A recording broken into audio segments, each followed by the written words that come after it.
tous. Je suis Frédéric Keck, je dirige le département de la recherche et de l'enseignement au musée du Quai Branly Jacques Chirac. Et je voulais vous souhaiter la bienvenue pour ce week-end de l'ethnologie qui va donc durer 2 jours où le musée est ouvert au public.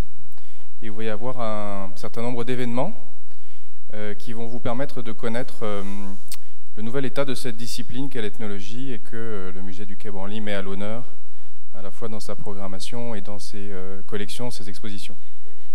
La première conférence de ce cycle d'événements est donc donnée par Marc Abélès, qui est directeur d'études à l'École des hautes études en sciences sociales, directeur de recherche au CNRS, et qui travaille depuis plusieurs années sur la mondialisation, notamment en suivant les collectionneurs d'art contemporain, après avoir travaillé il y a plus longtemps sur les formes du politique en Afrique et en Europe. Il va donc nous parler du luxe. Et puis si vous avez la curiosité de suivre une autre forme de la mondialisation, je parlerai à 14h30 de la pandémie. Donc on restera aussi en Chine. Voilà. Donc c'est sur les 2 grandes conférences de cette journée. Et demain, ce sera donc une conférence sur le chamanisme, sur les chamanismes, chamanisme et néo-chamanisme, donnée par Robert Tamayon, et une conférence sur les morts, la présence des morts, par Vinciane Després. Voilà, merci beaucoup d'être venu.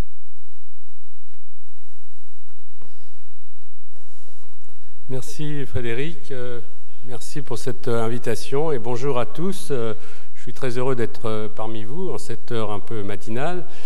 Oui, je m'intéresse à la mondialisation et je voudrais vous parler aujourd'hui du luxe. Et le luxe, c'est pas seulement des objets bons à consommer, mais ce sont aussi des objets bons à penser, comme disait mon maître Lévi-Strauss. Je m'intéresse au luxe, pourquoi ? Parce que je travaille sur ces processus de globalisation, le fait qu'aujourd'hui nous sommes dans un monde de flux, nous sommes dans un monde où ça circule, les humains circulent, les marchandises circulent, les informations circulent, et cela de manière de plus en plus intense, et c'est ce qui caractérise ce qu'on appelle la mondialisation ou la globalisation.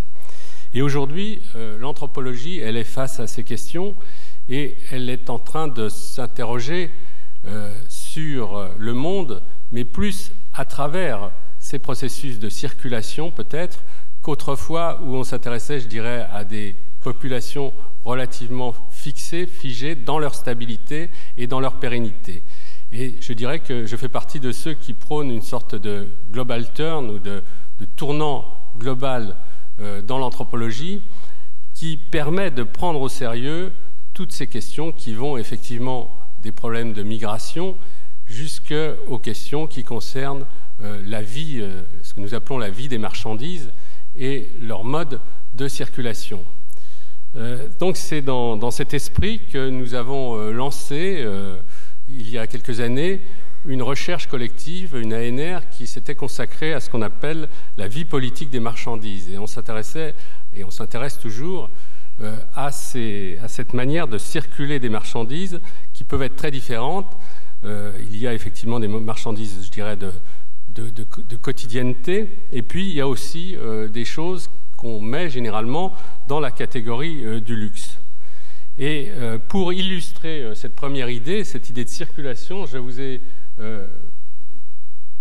mis une image de Huang Yongping qui a fait une grande exposition, une grande installation qui s'appelle Empire et qui était consacrée justement à ces processus mondiaux vus par un artiste chinois où il insistait sur le rôle notamment des containers. Et si vous êtes allé voir cette exposition, vous avez vu tous ces containers d'un côté, un grand serpent, un squelette de grand serpent et un chapeau de Napoléon. Et pour lui, c'était un peu les 3 pôles, le grand serpent d'un côté, la mondialisation vue à l'aune d'un symbole napoléonien, et puis surtout les containers. Donc c'est un peu le monde dans lequel nous vivons dont on peut parler, et je vais en parler à partir du luxe. On peut s'étonner, et souvent on s'étonne que je centre ma réflexion sur un domaine qui relève dans une certaine mesure de la futilité et qui concerne un peu l'inessentiel. En effet, le luxe est un sujet un peu à part qui aujourd'hui mobilise moins les chercheurs que des thèmes tels que l'éducation, les migrations, la pauvreté, la marginalité, la violence, etc. Dans les années 1970, dans le prolongement des discussions sur la société de consommation, on a vu s'épanouir des travaux sur la mode et aussi des réflexions sur le luxe qui s'inscrivaient dans les sillages de travaux comme ceux de Thorsten Veblen sur qu'il appelle la consommation ostentatoire. Et puis, Pierre Bourdieu a introduit le concept de distinction et progressivement, l'orientation qui a prévalu pour aborder ces questions autour du luxe, c'est d'en voir avant tout le symbole, le signe de la domination et d'opposer au fond une culture de masse d'un côté et puis cette distinction revendiquée par les dominants. Mais il n'y a pas vraiment eu de place pour une thématisation du luxe dans les approches sociologiques qui ont été plutôt focalisées sur les classes moyennes et populaires.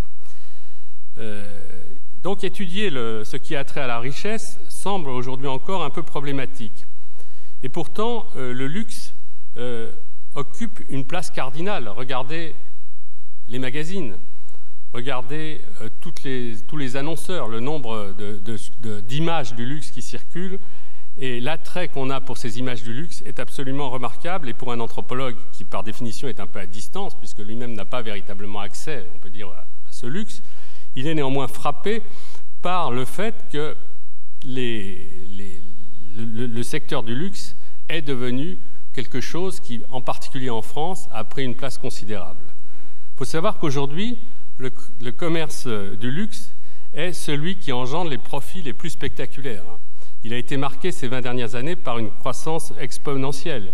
On est dans les 3%, quelquefois on va jusqu'à 6%, et la dynamique qui l'anime est inséparable de la montée en puissance de pays émergents et reflète les transformations des rapports entre l'Ouest et les pays qui, comme la Chine et comme la Russie, ont pris le tournant du capitalisme à partir des années 80. C'est qu'à la fin du XXe siècle, le luxe, comme d'autres secteurs de l'économie, a connu un double processus de concentration, processus de financiarisation. Les grandes firmes ont enregistré des résultats remarquables. Vous avez en fait 3 grands groupes, LVMH, Louis Vuitton, qui atteint aujourd'hui 35 milliards d'euros de chiffre d'affaires et qui a connu des croissances au-dessus de 10% annuels. Vous avez le groupe Kering, c'est le groupe de François Pinault. Alors LVMH, c'est le groupe de Bernard Arnault, donc vous voyez, ce sont des Français qui sont à la tête de ces groupes. Et là aussi, 11 milliards d'euros. Et enfin, un dernier groupe qui est le groupe suisse Richemont, qui a atteint 8 milliards d'euros, toujours en 2015. Alors, dans ces groupes, vous avez des marques, hein, on en connaît, Gucci, Saint-Laurent, Boucheron, Balenciaga, etc., par exemple pour le groupe Kering, et puis Cartier, Van Cleef & Arpels, Piaget, etc., pour le groupe Richemont.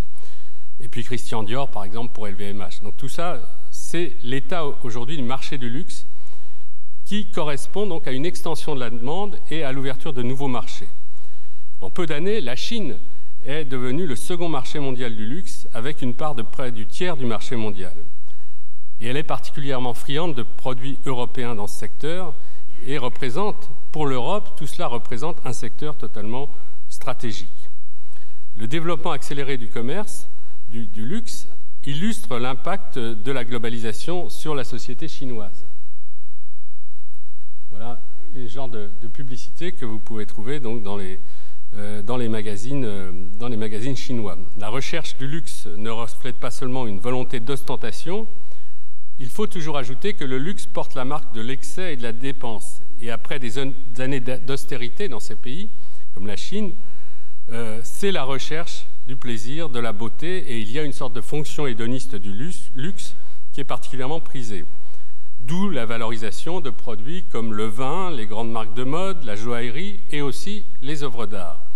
En quelques années, l'art contemporain chinois s'est imposé sur les grandes places occidentales. Et à l'intérieur du pays se créent un peu partout des lieux d'exposition, des musées, des centres d'art. Les artistes n'hésitent pas à s'associer avec le monde du luxe, et on en verra un exemple à propos de Dior à Pékin. Alors, pour parler du luxe, il faut aussi essayer de définir ce que sont des marchandises. Et les marchandises, en fait, ce sont avant tout des choses qui s'échangent, mais également des choses qui possèdent leur vie propre. L'objet économique possède non pas une valeur absolue qui résulterait de la demande qu'il concerne, mais c'est la demande qui, en tant qu'elle fonde l'échange réel ou imaginaire, affecte l'objet d'une certaine valeur. C'est l'échange qui définit les paramètres de l'utilité et de la rareté plutôt que l'inverse. Donc c'est l'échange en fait qui est source de valeur. Et dans cet effort pour définir le processus de marchandisation, on relève deux idées essentielles. La première idée, c'est que l'échange est constitutif de la valeur de commodité ou de la valeur marchande, et non pas une prétendue valeur d'échange qui lui serait préexistante. Si vous raisonnez sur le luxe, par exemple, en termes uniquement de valeur d'usage, vous apercevez qu'il y a beaucoup de choses de luxe qui n'ont aucun usage très particulier et dont on peut facilement se passer. Et la seconde idée, c'est que l'échange, c'est un processus politique parce qu'il met en relation des sujets, et dans cette relation, ce qui s'éprouve, c'est la rareté, et par suite, se mesure, disons, la valeur des biens en présence. Je vais aller encore un petit peu plus précisément pour essayer de définir ce qu'est le luxe. Alors d'un point de vue étymologique, je note que le luxe renvoie au mot latin luxus. Or, le mot luxus concentre deux significations. Ça, c'est important. D'un côté, nous trouvons faste, luxe, splendeur, somptuosité, profusion, et de l'autre, débauche, intempérance, mollesse, paresse, indolence, dissolution. Je prends tout cela dans le dictionnaire Gaffio, bien connu. Le luxe, donc, c'est aussi référé à une étymologie qui renvoie au terme luxare, disloqué, démettre, déboîter. Et il ne faut jamais oublier que cette généalogie porte en elle l'idée de déviation, l'idée d'écart perpétué également dans un autre terme proche du mot luxe, qui est le mot luxure. Au point de départ du luxe, il y avait la luxure. Il ne faut pas l'oublier. Mais revenons à notre objet. Pour l'aborder, il est nécessaire de préciser ce qu'on entend par luxe. Quand on pense au luxe, on pense à des biens précieux, accessibles seulement à une minorité et qui ne correspondent à aucune nécessité. En France, on trouverait cette idée exprimée par cette expression familière, le luxe, c'est ce qui n'a pas de prix. Il y a là bien sûr un paradoxe, parce que les produits de luxe sont particulièrement coûteux. Quand on dit ce qui n'a pas de prix, on évoque le fait que le luxe projette dans un au-delà de la valeur. Le luxe transcende l'idée de nécessité. Il implique qu'on se projette dans une sorte d'incommensurable. C'est pourquoi seule l'extrême richesse permettrait d'atteindre le luxe dans sa pureté. Ou à l'inverse, le luxe peut être l'apanage de tout un chacun, dans la mesure où il est considéré comme permettant de s'élever au-delà de la dictature du besoin. Par exemple, Werner Sombart, un économiste et historien très sérieux, définissait le luxe comme une dépense en excès par rapport au nécessaire. Évidemment, il s'agit d'une définition relative qui ne devient efficiente que si on établit ce qu'est le nécessaire. Un sociologue, celui-ci, Gabriel Tarde, également de la fin du XIXe siècle, dit à propos du luxe, c'est un objet, le luxe procure du plaisir. Un objet fabriqué qui satisfait le simple désir de supprimer une douleur ou un malaise, c'est chose industrielle, dit Tarde. Dès qu'il procure un plaisir, il devient luxe, ce qui est une espèce d'art. Ça, je cite Gabriel Tarde, 1893, la logique sociale. On a affaire donc à une sorte de processus de subjectivation qui n'implique pas nécessairement la valeur économique des objets et des biens concernés, mais qui implique l'idée que, par le luxe, on vise un horizon d'inaccessibilité et une sorte d'au-delà de l'expérience quotidienne. C'est pourquoi on peut dire aussi, par exemple, mon luxe, je sais pas moi, c'est un petit café tranquille au soleil. et pas au lieu de travailler tout le temps, j'ai envie de prendre un petit café ou je veux m'installer sur la plage, etc. Pour moi, c'est du luxe dans ma situation. Donc, c'est une façon aussi. Chacun a son petit luxe, au fond, chacun a sa petite idée du luxe. Bon. Ce que montrent donc les sociologues et les historiens, c'est un autre paradoxe du luxe. Des produits qui sont considérés comme exceptionnels, qui sont considérés comme inaccessibles à une époque, demeurent cependant rarement l'apanage d'une minorité. Par le passé, par exemple, vous avez le thé. Le thé, comme vous le savez, ça a été d'abord une boisson consommée par l'aristocratie britannique. Et puis, c'est devenu, par la suite, la boisson des ouvriers. Et on le voit aujourd'hui avec les marques. Prenez par exemple cette marque Vuitton et ce sac Vuitton. Il arrive qu'au niveau même des classes moyennes, on cherche et on parvienne à accéder à un accessoire de Vuitton. Et alors le problème, c'est que le luxe, il est toujours menacé par ce qu'on pourrait appeler la trivialisation ou la banalisation. Et c'est un des paradoxes du luxe que cette espèce de tension entre la popularisation du luxe, qui va vers sa banalisation et son caractère de moins en moins exceptionnel, et puis le fait que justement, il faut à cause de cela que le luxe sans cesse se réinvente. Et vous avez une sorte de dynamique et de dynamisme du luxe. J'insiste sur cette idée d'invention du luxe, car on va voir à quel point l'industrie du luxe est un espace de créativité. La tension permanente entre élitisme et banalisation, c'est le moteur du processus de réinvention permanente qui caractérise le luxe.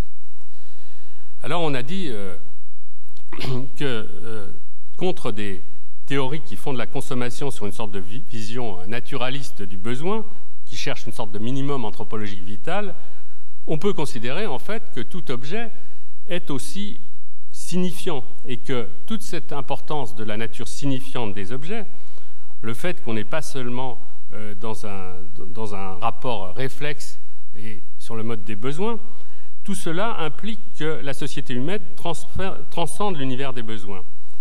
Et comme l'a montré l'anthropologue Marshall Salins, même des groupes qui disposent de ressources très limitées, loin que l'activité se limite à la satisfaction des besoins immédiats, toute une part est consacrée à des rituels et à des activités ludiques. Et l'homme, on peut dire, est un animal signifiant et son rapport aux objets ne se réduit jamais à une sorte de consommation brute. Le luxe, donc, nous projette dans l'univers du besoin,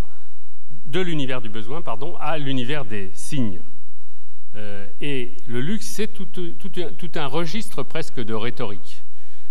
Quand vous achetez un objet de luxe, vous le situez, par exemple, un objet de mode, vous le situez toujours par rapport à un certain registre qui est un registre signifiant.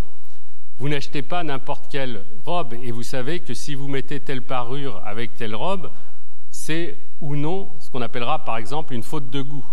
Et pour cela, il faut être assez virtuose pour aborder ces questions. Il ne se suffit pas d'acheter l'objet, et c'est un des gros problèmes qu'on a par exemple quand on exporte du luxe européen dans d'autres pays qui n'ont pas exactement la même culture, c'est comment bien utiliser, comment bien faire usage de ces produits, quel type de chaussures mettre avec, etc. Et donc vous allez progressivement rentrer dans un univers de codes, vous allez rentrer dans un univers de signes, et le luxe illustre en fait cette capacité de l'humain à s'émanciper de la sphère étroite de la nécessité. En quoi le luxe est justement un phénomène universel. Dès le néolithique, d'ailleurs, on en trouve des témoignages. Et c'est aussi pourquoi il n'a cessé de fasciner les anthropologues. Depuis les travaux de Malinowski, au début du XXe siècle, sur les objets précieux chez les Trobriandais, et plus récemment chez des anthropologues comme Maurice Godelier, en Nouvelle-Guinée, beaucoup de contributions ont été vouées à ces objets précieux. Mais ce qui est intéressant, c'est qu'aujourd'hui, on peut regarder aussi nos sociétés à la lumière de ces réflexions sur les objets précieux, et on peut aussi réfléchir sur tous ces modes de circulation qui en font quelque chose de premier plan pour penser finalement la vie sociale, je dirais, des marchandises. Si on veut s'approcher encore un peu plus du luxe, on pourrait dire que, quelles que soient les sociétés, on retrouve des caractéristiques communes, par-delà les différences géographiques et historiques. En particulier, le luxe, il implique la rareté. Et cette rareté n'est pas seulement une donnée objective, elle peut être produite complètement artificiellement. Ce qui importe, c'est que tout le monde n'a pas accès aux biens de luxe. Et dans la culture de masse contemporaine, caractérisée par, vous le savez, une forte tendance à l'homogénéisation, à l'uniformisation, un des critères essentiels, comme on le verra, c'est l'authenticité. Il y a beaucoup de foulards qui copient les foulards Hermès ou de sacs qui copient les sacs Hermès, mais ce qu'il faut, si on est dans le luxe, c'est posséder un sac comme ce Birkin, qui est un sac authentique et qui va évidemment atteindre, comme vous l'imaginez, un certain prix. Si vous prenez maintenant le cas du vin, un Bourgogne de la Romanée-Conti est particulièrement recherché, car la production annuelle est très limitée parce que le terroir est extrêmement étroit. Donc là, on n'en est même pas à trouver des gens qui aient l'argent pour s'acheter ce Romanée-Conti. En réalité, c'est les producteurs qui choisissent leurs clients. Il y a trop d'amateurs par rapport aux consommateurs à la limite de consommation de ces vins. Donc vous voyez, on arrive à un processus de présélection. Il faut donc, en quelque sorte, on voit s'organiser la rareté et cela contribue à la cherté des biens de luxe. Plus ils sont rares, plus ils sont valorisés. Et il y a un phénomène de survalorisation. Le luxe, il est indissociable du marché, mais il échappe au mécanisme ordinaire de production de valeur. Un certain nombre d'attributs, authenticité, tradition, limitation des exemplaires commercialisés, sont associés à ce genre de produit. C'est d'ailleurs en référence à ces attributs que l'on rend compte de la survaleur du luxe. Vous avez des créateurs de mode, voilà, une présentation Dior, hein, si vous voulez, mais aujourd'hui, d'autres secteurs empruntent ces expressions. Par exemple, vous avez un créateur de haute pâtisserie, et vous avez là une ligne qui est la ligne de M. Cyril Lignac, et qui est déclinée sous différents... Vous avez le crémeux, vous avez la bûche, etc. Et évidemment, il s'agit de produits de luxe et qui sont définis par la création. Un autre exemple que je vais vous donner, précieuse et rare. Précieuse et rare, c'est la Jaguar XK55, qui a toute une histoire derrière elle, et c'est pour ça que vous allez d'autant plus en apprécier. Elle a été produite en 1957, et c'était une réplique pour des non-professionnels, disons, de la Jaguar qui avait gagné les 24 heures du Mans à cette époque. Et elle a été produite, en fait, à une quinzaine d'exemplaires à l'époque, parce que, malheureusement, l'usine a brûlé. Donc, elle a disparu du marché. Mais j'ai vu qu'aujourd'hui, elle revient, elle ressuscite. Elle ressuscite, cette Jaguar XK55, et elle va être produite dans des ateliers britanniques, et elle va être destinée à des collectionneurs des styles triés sur le volet. Le prix, c'est à peu près 1 500 000 €. Le nombre d'exemplaires ne permettra pas de satisfaire la demande, donc il va falloir choisir. Il va falloir choisir les acheteurs. Donc vous voyez, ce qui se passe avec ce phénomène, ce syndrome de la rareté, c'est que c'est à partir de là que tout se détermine. Une enquête de ma collègue Monique Jeudy-Balini, qui avait travaillé dans les fabriques de la marque Vuitton, montrait qu'en fait, les ouvriers se déterminaient par rapport à l'image de la marque et par rapport à ce qu'elle représentait dans leur travail, plutôt que d'attribuer, je dirais, une valeur proprement dite à la qualité de ce travail. Il fallait tout le temps être à la hauteur de l'image Vuitton. Or, Vuitton, c'était quand même eux qui le faisaient, mais le point de départ, c'était en permanence cette image.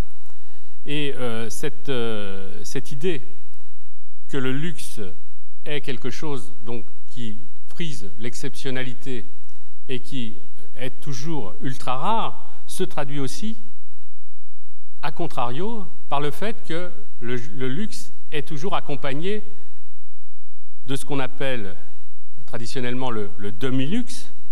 Et le dictionnaire dit le demi-luxe, ce sont des biens qui, sans être luxueux, sont de grande valeur. Et puis, il y a également, on parle aussi du populux. Le populux, c'est aussi des biens qui sont assez proches dans leur qualité et dans leur façon des biens de luxe, mais qui n'atteignent pas les mêmes niveaux de rareté. Et puis, bien entendu, le contrepoint du luxe, c'est la contrefaçon. Et c'est intéressant de voir que le phénomène de la contrefaçon a été observé dès l'Antiquité. Dans la Rome antique, au 1er siècle de notre ère, il y avait une sorte de généralisation de la popularisation du luxe, de l'apparence de l'imitation. Et la pâte de verre, comme vous voyez dans le cas de ce bracelet, la pâte de verre imitait les pierres précieuses, de même que la céramique imite le verre ou le bronze. Donc parmi ces substituts peu coûteux, il était devenu possible, par ces substituts, de imiter les couches sociales les plus fortunées.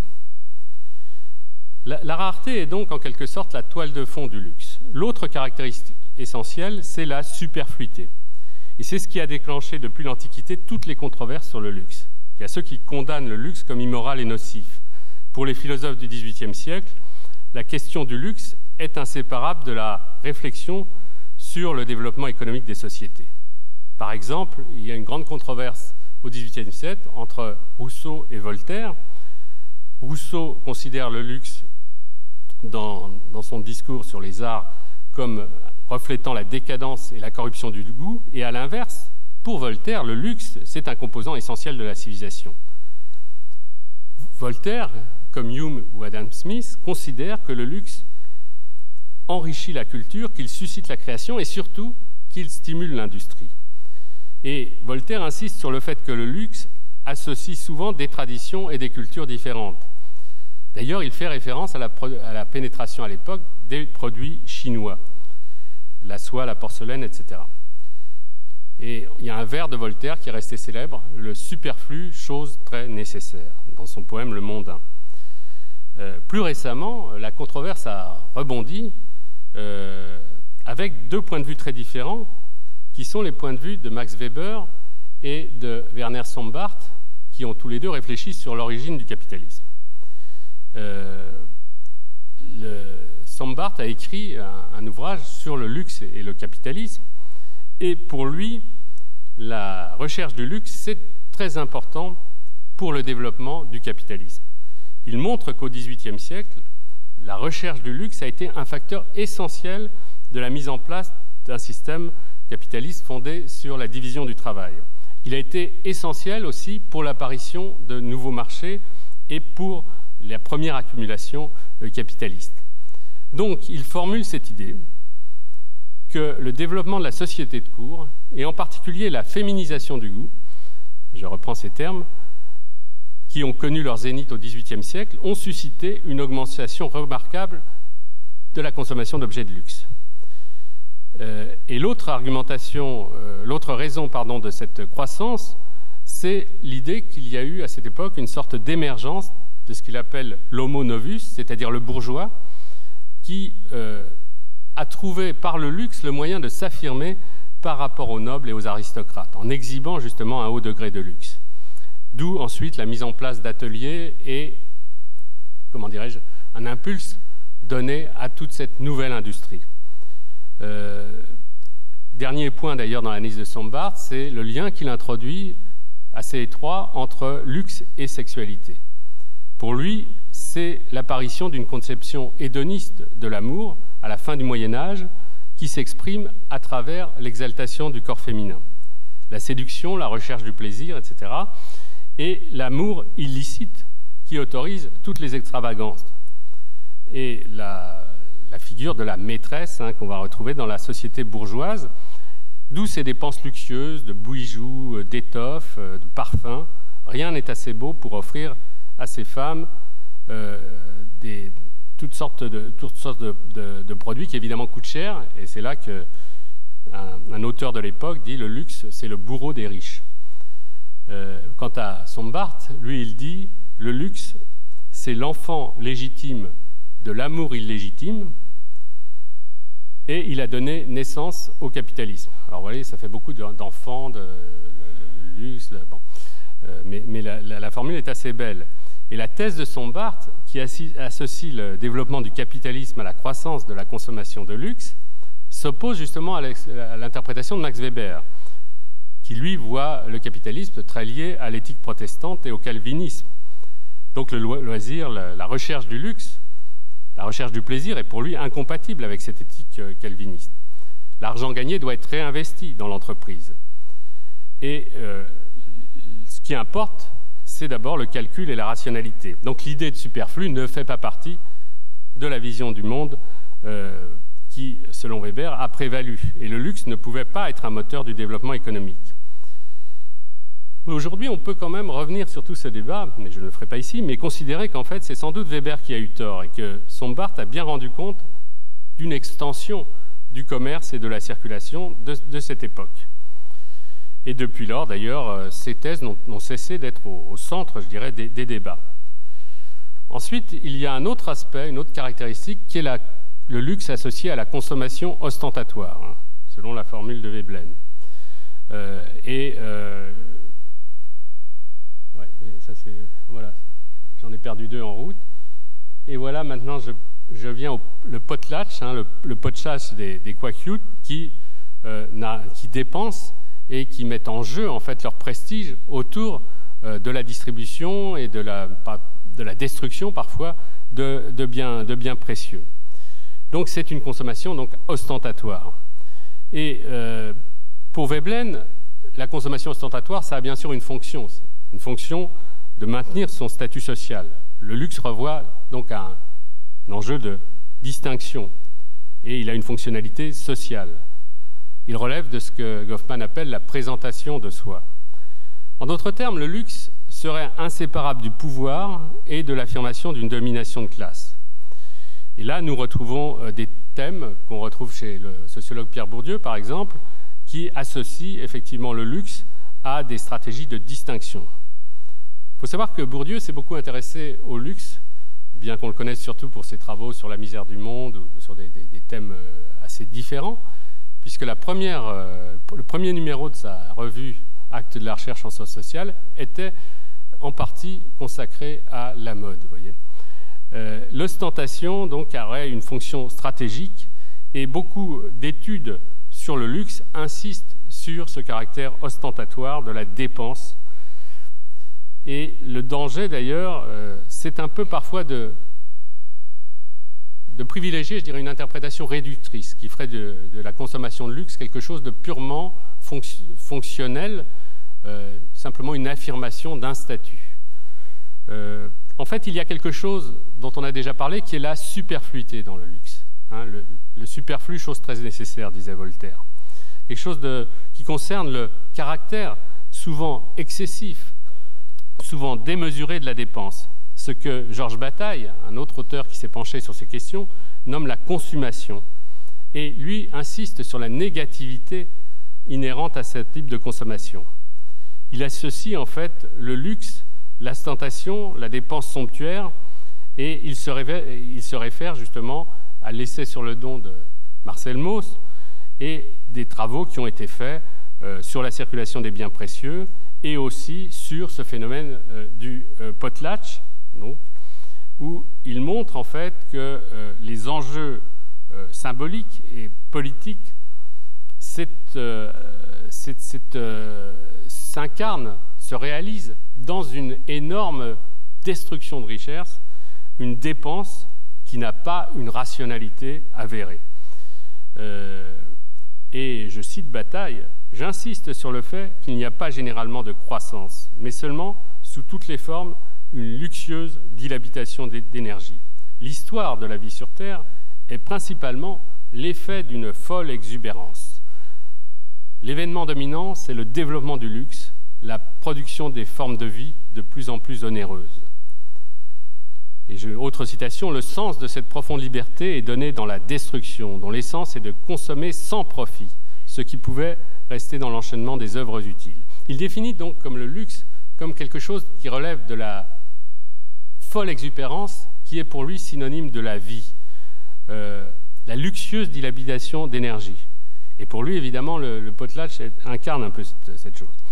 Bref, mais il oppose ce luxe qui implique, dit-il, le mépris achevé des richesses à ce qu'il appelle le luxe bourgeois.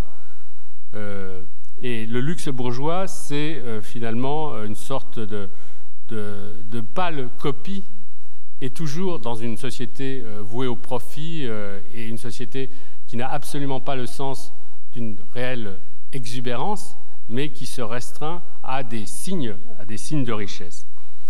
Toute cette théorisation, finalement, qu'on retrouve chez Bataille, elle a été prolongée par un certain nombre de questionnements sur ce qu'on appelle l'hédonisme. Je pense aux recherches de Lipovetsky, par exemple, un sociologue, ou de Yves Michaud, qui est un philosophe, et qui nous parle du rapport entre le luxe et les comment dirais-je, ce qu'ils appellent, ce que Lipovetsky appelle la société du vide, c'est-à-dire une société complètement vouée à l'individualisme. Ce sont des analyses qui mettent beaucoup l'accent sur l'individualisme moderne et qui voient au fond dans le luxe une sorte de moyen d'affirmer cet individualisme et de s'ouvrir en fait à une sorte d'expérience hédoniste qui pourrait s'élargir un petit peu à la classe moyenne supérieure et qui s'incarnerait dans évidemment des domaines comme la cuisine, le design, l'art, etc. Et au fond, la question qui se pose, c'est que d'abord cela implique une sorte de privatisation du plaisir et une sorte de concurrence aussi dans cette privatisation du plaisir, et de là une sorte de, non plus de gratuité, mais au fond une sorte de face-à-face entre des individus qui, d'une manière différente, mais s'affrontent aussi pour affirmer leurs compétences en matière de luxe. Et je pense qu'il y a une autre idée que j'aimerais juste suggérer par rapport au luxe, qui est assez différente, qui n'est pas justement relative au luxe bourgeois, mais c'est l'idée justement du luxe comme une manière de régénération. Et je vais prendre un exemple, c'est l'exemple de la Commune de Paris.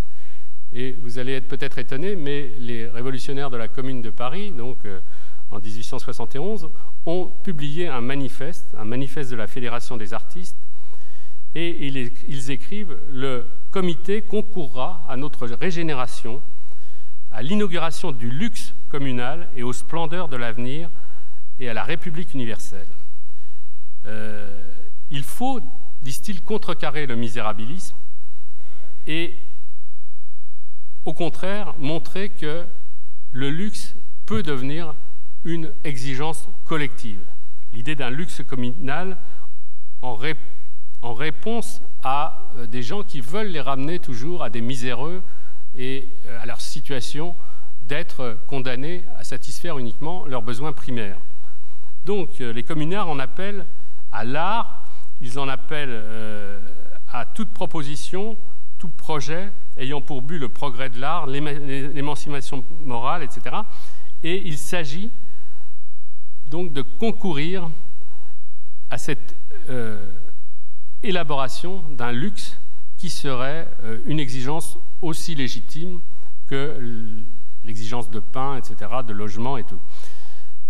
C'est très intéressant parce que c'est un débat qui va être repris d'ailleurs au moment de la Révolution de 1917, de savoir si le luxe, il est réservé, en fin de compte, il est synonyme uniquement de richesse et ne doit pas être, et ça c'est leur avis, un droit, finalement, un droit qui serait, après tout, aussi fondamental, un droit au luxe qui serait aussi fondamental que le droit au logement, que le droit à l'alimentation, etc. C'est l'un de ces communards, l'un des aspirateurs, c'est Courbet. Et Courbet est le peintre justement d'un tableau célèbre qu'on appelle, il a deux noms ce tableau, on le donne quelquefois sous le nom le sommeil, mais en réalité le nom c'est la luxure.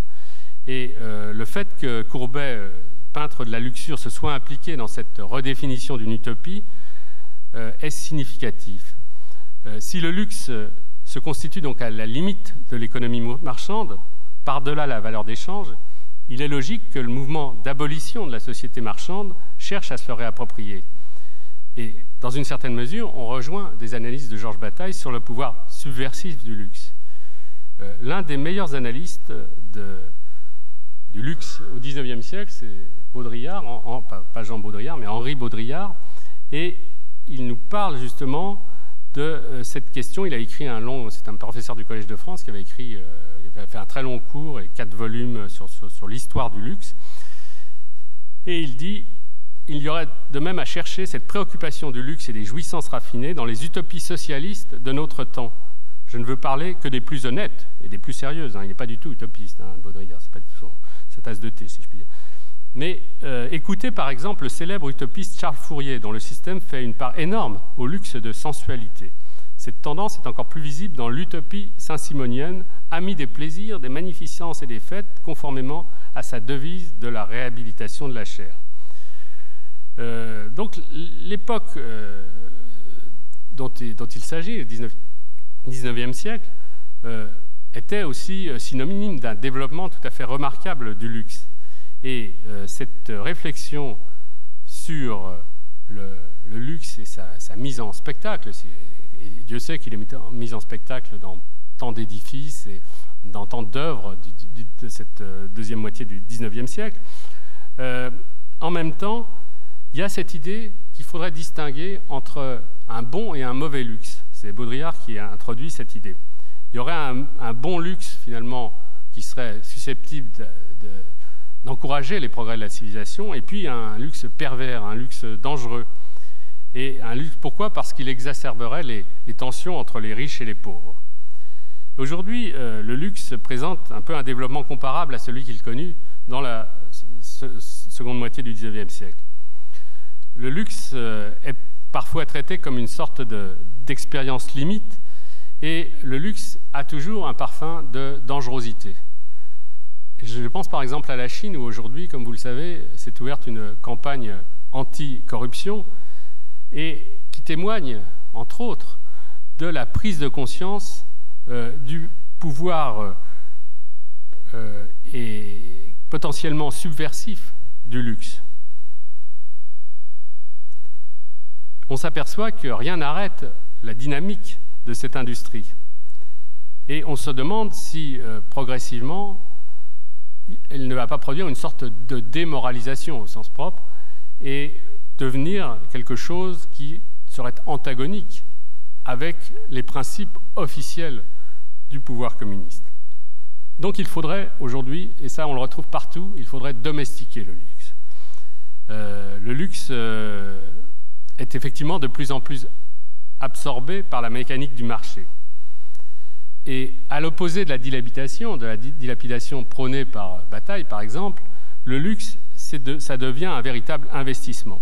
Vous voyez par exemple la manière dont tous ces objets de luxe et tout sont portés, exhibés, en particulier par les stars, et participent en fait à des modes de valorisation qui les dépassent complètement et qui consistent à faire tourner une industrie et à jouer complètement un univers de marché qu'on présente à tout un chacun comme à la fois inaccessible, mais dont on en fait une sorte aussi d'offre à une dilection, à une sorte de fascination, pendant que les grandes firmes empochent des profits considérables. Alors, j'aborde un point qui est intéressant, c'est la question du rapport du luxe à l'altérité. Le luxe a été souvent associé à l'altérité et, comme vous le voyez, au XVIIIe siècle, le luxe, c'est la Chine. Et par un renversement assez spectaculaire, aujourd'hui, c'est plutôt pour la Chine que l'Europe, c'est le luxe. Mais là, à cette époque, le luxe, c'est justement d'adapter. Par exemple, vous voyez comment cette fontaine est adaptée avec un socle qui est travaillé, etc., mais sur la base d'un objet qui est un objet chinois. Autre forme une commode et un paravent qui ont été la propriété de Louis XV. Et là, on se situe toujours en plein XVIIIe siècle. Donc, ce rapport entre, sous l'Antiquité par exemple, l'Orient et Rome, la Chine et l'Europe plus récemment, tout cela, on va le retrouver parce que la fonction du luxe, c'est aussi de faire circuler des éléments culturels d'un bout à l'autre de la planète. Et c'est ça aussi un des éléments très intéressants quand on regarde, là, cette fois, d'un point de vue plus esthétique, le luxe. Aujourd'hui, je disais, la Chine est particulièrement intéressée par le luxe. 3 articles de luxe sur 10 dans le monde ont été achetés aujourd'hui par des consommateurs chinois. Et ces Chinois, d'ailleurs, ont eu plusieurs attitudes à l'égard du luxe.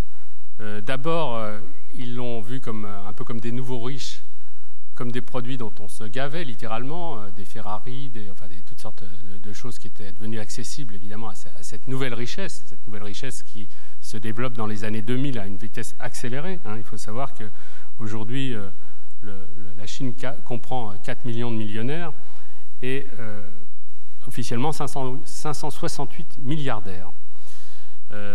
Et donc elle rejoint pratiquement les États-Unis sur ce plan-là. Donc ça veut dire qu'il y a de la clientèle et il y a encore beaucoup de clientèle potentielle.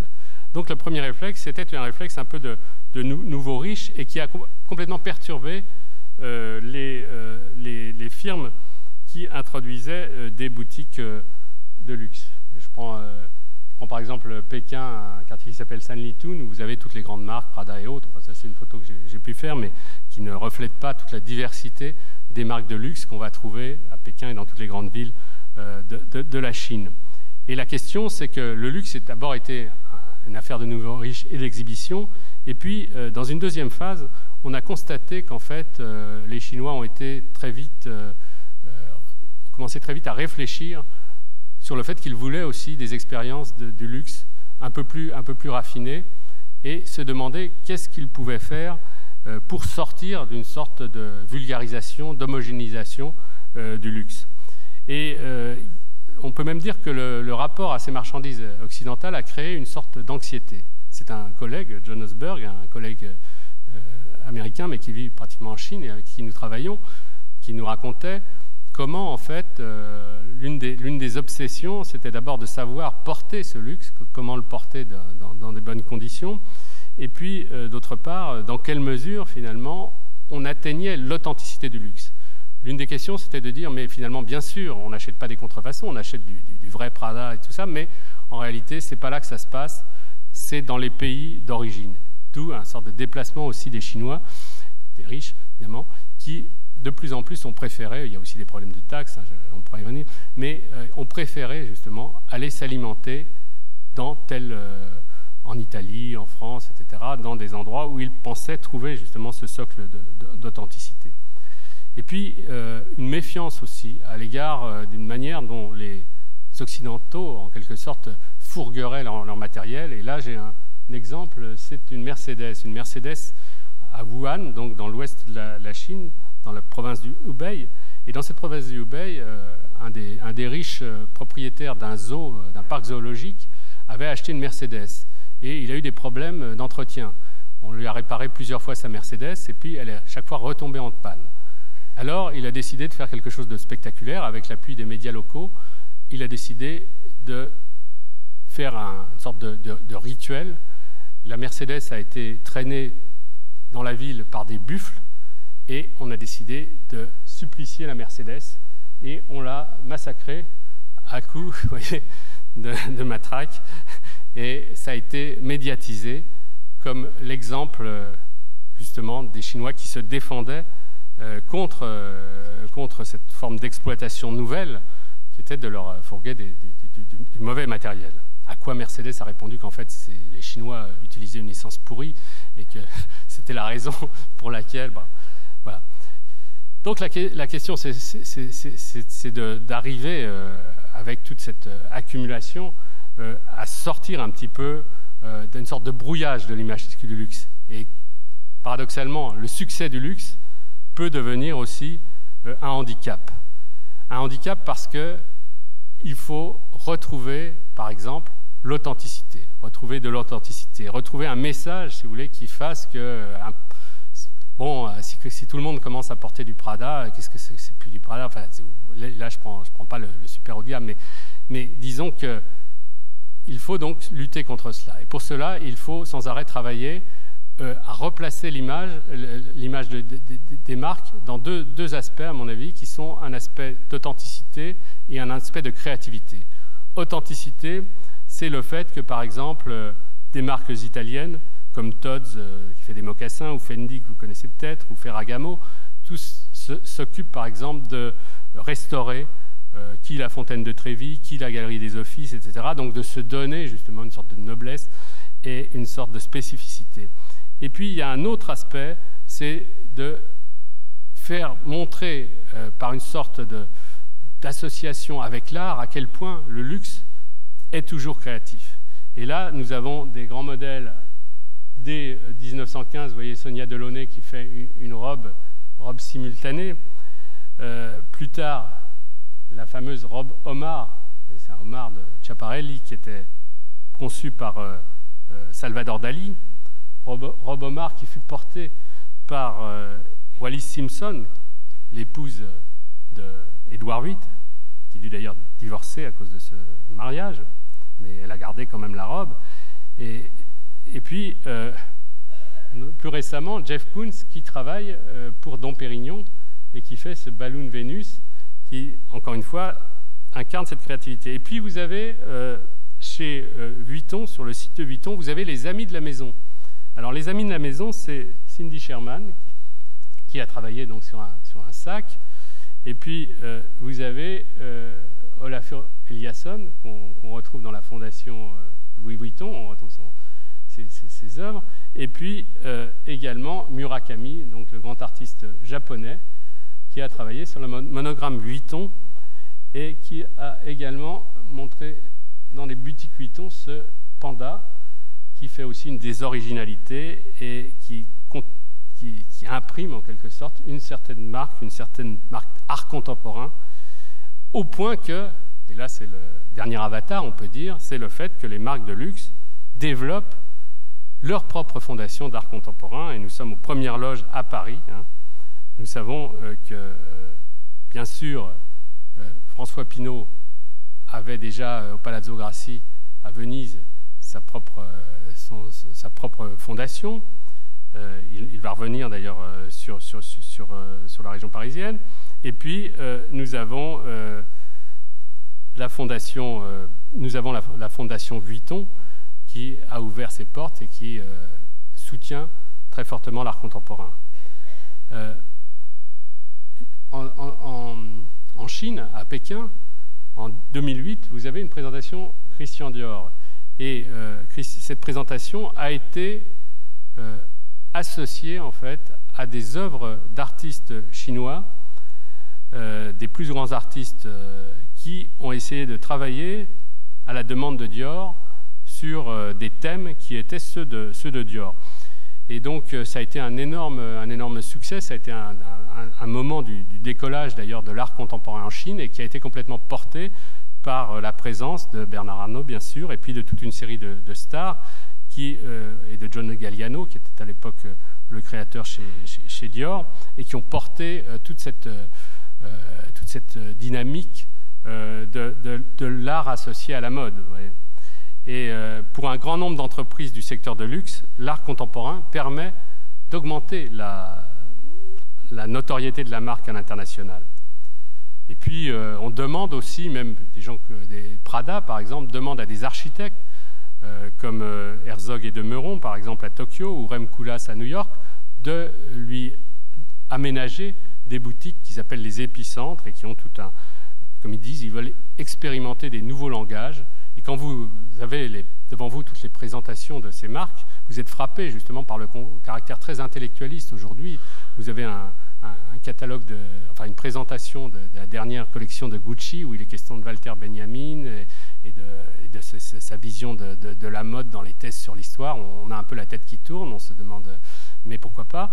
Et puis, vous avez donc une stratégie qui est celle alors là vraiment de LVMH, qui consiste, avec ce bâtiment qui a été mis en place, cette fondation Vuitton, Franck Gehry, etc.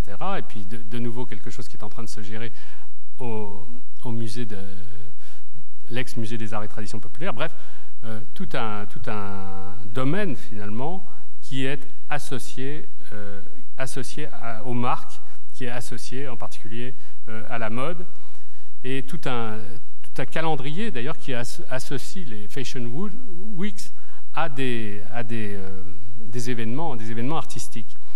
Donc vous voyez la place que prend toute cette organisation et la façon dont progressivement un certain nombre d'artistes aussi commencent à réagir en accusant un peu toutes ces fondations, ces marques, etc., d'anesthésier un peu l'énergie critique, d'anesthésier un peu la résistance, en étant réellement des mécènes, mais des mécènes dont le mécénat se fait si lourd qu'ils risquent finalement de démolir la puissance critique de l'art contemporain.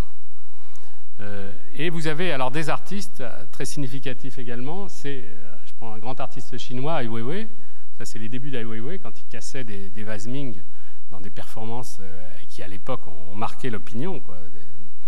Et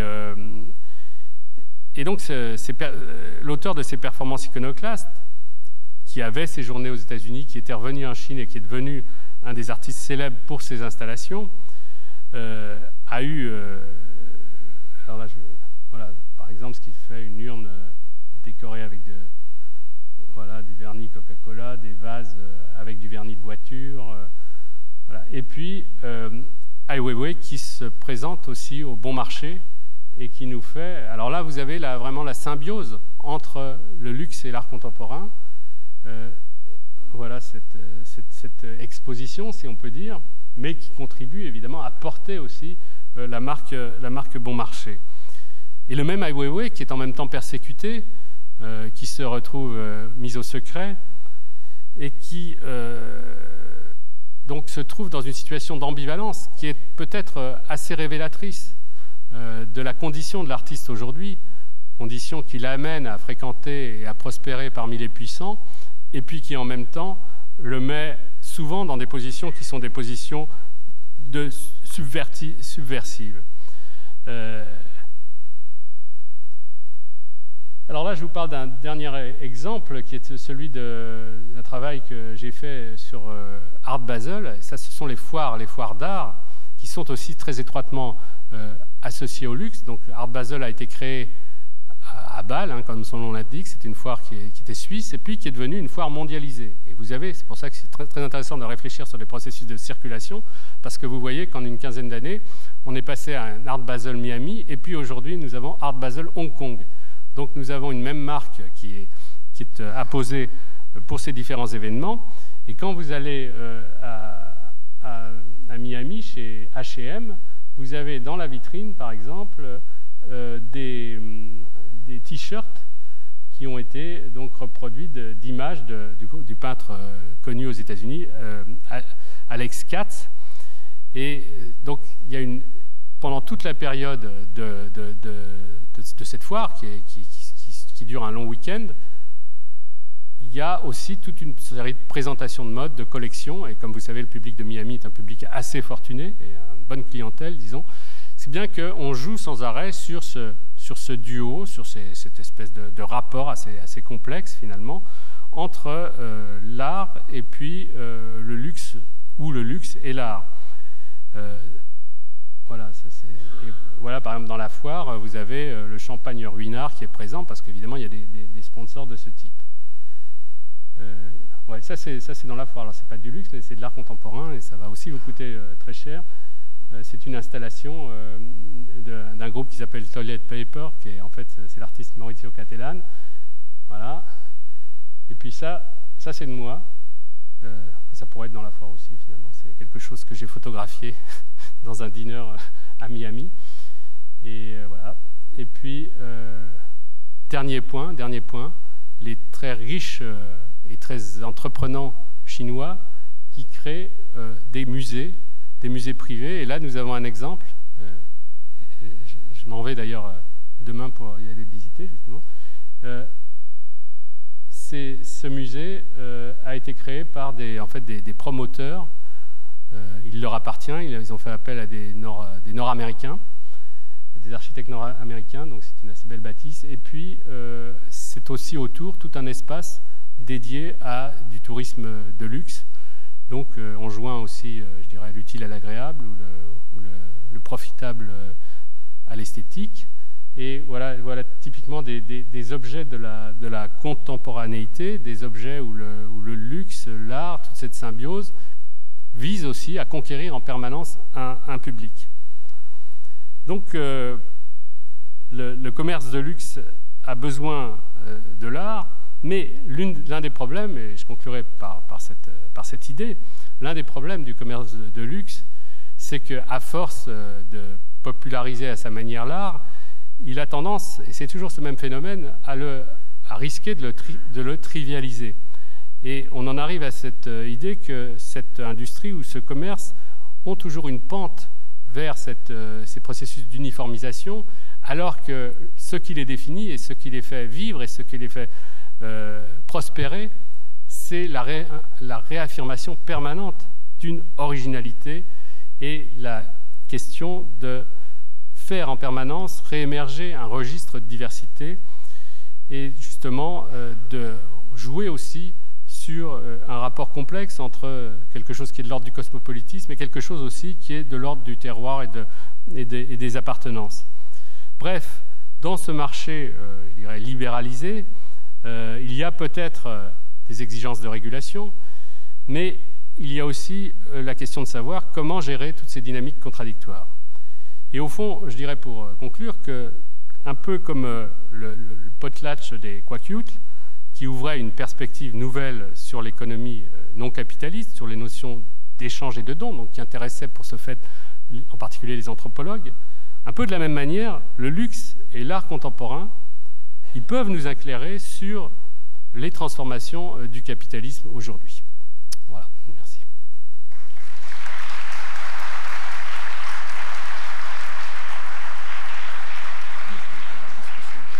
D'accord.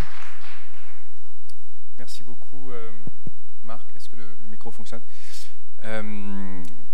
C'est important d'avoir une conférence sur le luxe dans une institution comme le musée du Quai Branly, puisque on soupçonne les musées d'être de plus en plus liés à l'industrie du luxe. Tu mentionnais le fait que la fondation Louis Vuitton rachète le musée des arts et traditions populaires, mais effectivement une réflexion plus complexe sur le luxe permet d'en voir aussi les aspects positifs. Après tout, si on s'autorise un week-end d'ethnologie au musée du Quai Branly, c'est un peu comme le petit café du matin, c'est un luxe. Donc on a bien cette ambivalence dans les différents exemples que tu nous présentes. Je vais ouvrir la discussion, on a à peu près une demi-heure pour poser des questions à Marc Abélès, en revenant sur l'exemple du supplice de la Mercedes. Alors ce serait intéressant de savoir ce que ce chef de village avait en tête, ce chef de zoo avait en tête quand il a inventé un nouveau rituel en faisant traîner une Mercedes par des bœufs et en la faisant lapider pratiquement ou détruire par tout le groupe. Mais la notion de supplice en elle-même est intéressante parce que je pensais à deux exemples de supplices très importants dans l'histoire d'anthropologie.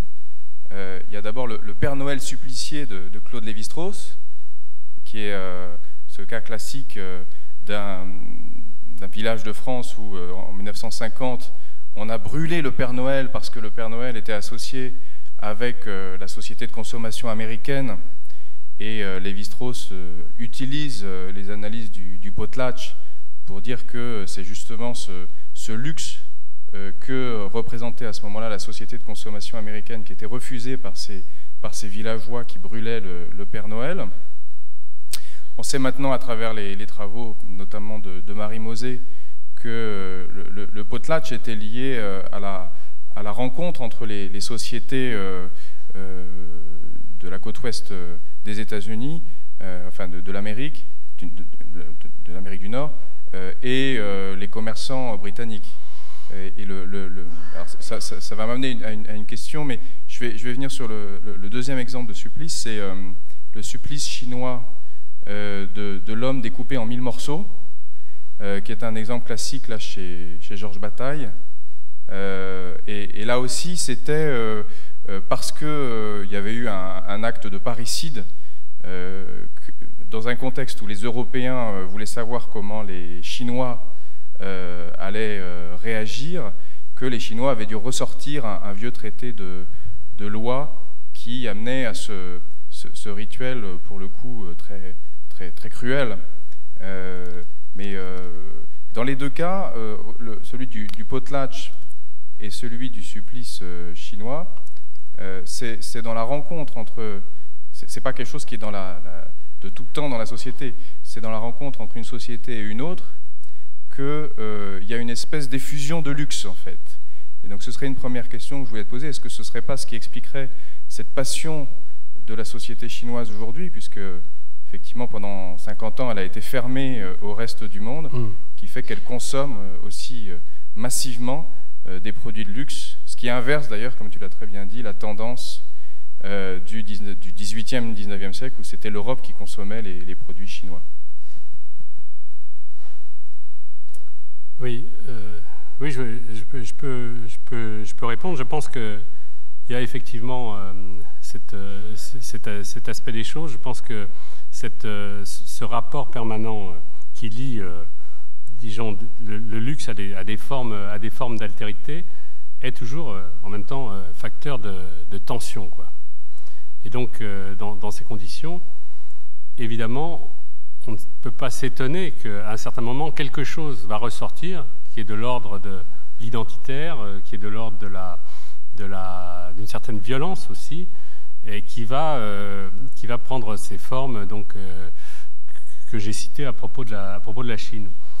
On est en train, en fait, d'observer tous ces éléments. On travaille pas mal, d'ailleurs, sur les choses, enfin, sur les situations chinoises.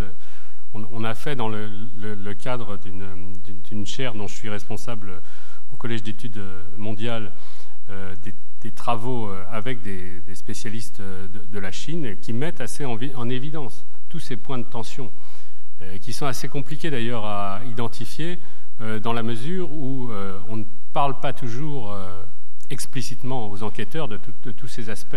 En réalité, on les trouve plus ou moins dans la mesure où ils sont médiatisés, comme c'est le cas de ce qui s'est passé, où c'est paru dans les médias. Donc c'est peut-être un peu dans ce sens qu'il faudrait se diriger. Maintenant, il y a aussi un exemple qui est intéressant à propos de la Chine et des rapports d'altérité.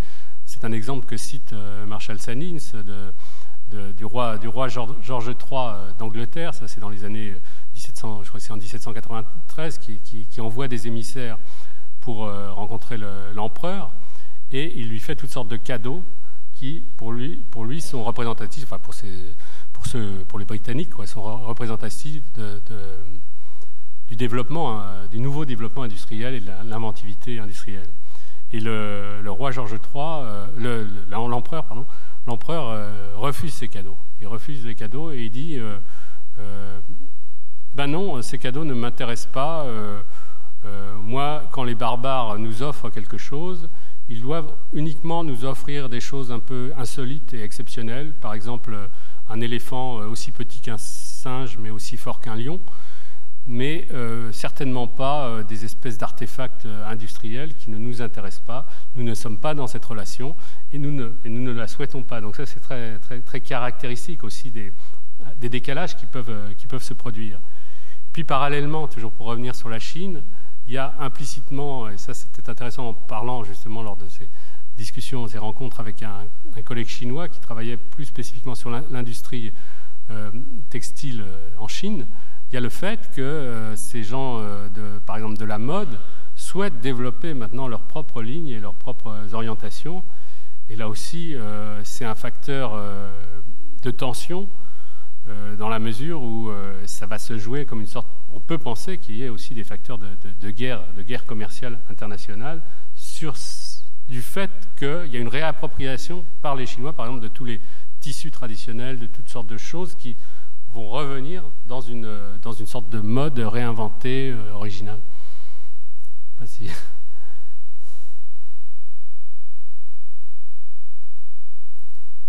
Ouais, il y avait une question là.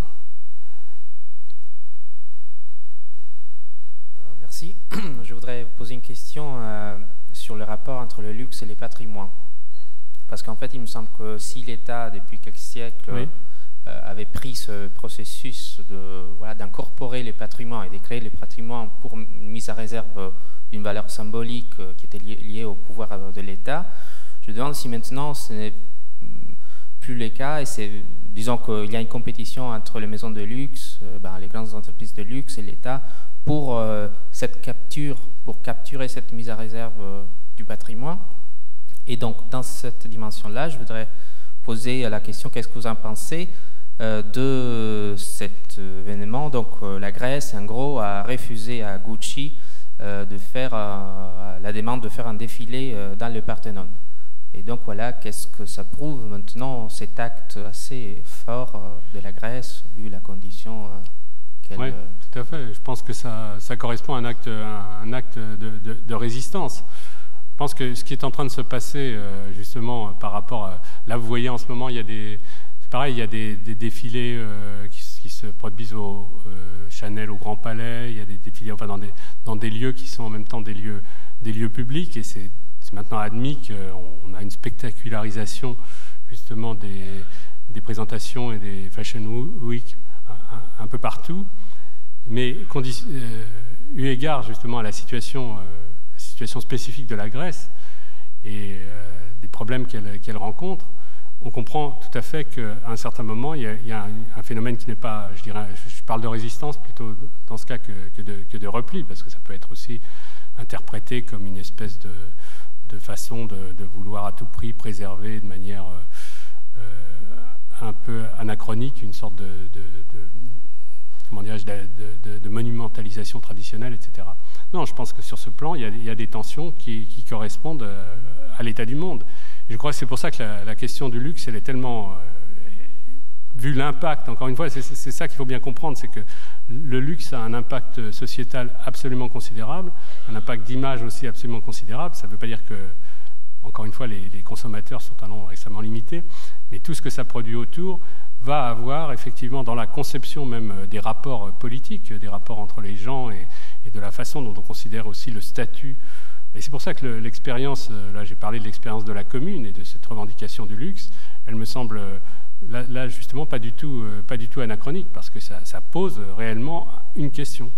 C'est bien gentil de vouloir développer l'art et la culture dans les masses, mais encore une fois, il faut voir qui en réalité s'approprie tout cela. Et je pense que c'est un des problèmes qui est posé, enfin, c'est entre autres. Hein,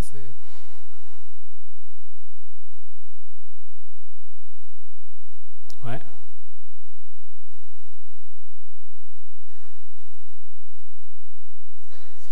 Vous avez fini sur, en quelque sorte, un désenchantement des Chinois sur le luxe et tout. Je me demandais si ça ne pouvait pas s'expliquer par une certaine forme d'échange inégalitaire, en fait, comme un concept un peu marxiste par rapport à une forme de colonisation économique. Voilà ma question.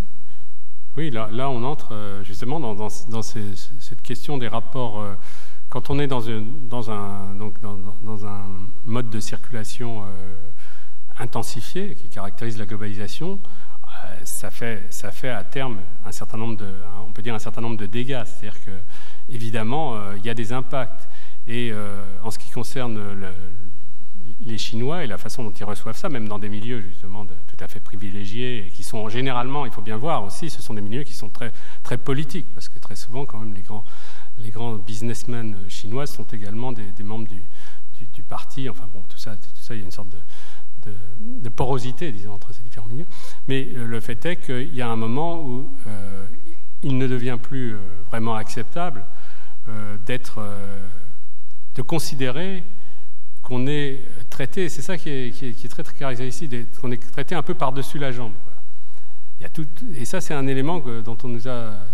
Et j'ai remarqué également en Chine, enfin, dont on parle beaucoup, c'est-à-dire c'est pas le fait que cette circulation elle est ouverte, le marché est ouvert, etc. Mais on a le sentiment que les choses sérieuses ne se passent pas sur le continent chinois, mais seraient plutôt en Occident, et que c'est là, par exemple, qu'il faudrait se fournir, et qu'on n'est pas sûr de ce qu'on vous envoie en Chine, à l'intérieur de la Chine, quoi. Des produits ne sont peut-être pas les mêmes, etc. Donc il y a tout cet aspect, oui, qui est aussi caractéristique d'une évolution du rapport au luxe dans ce grand pays, en fait. Ça, oui, c'est très, très important, ça.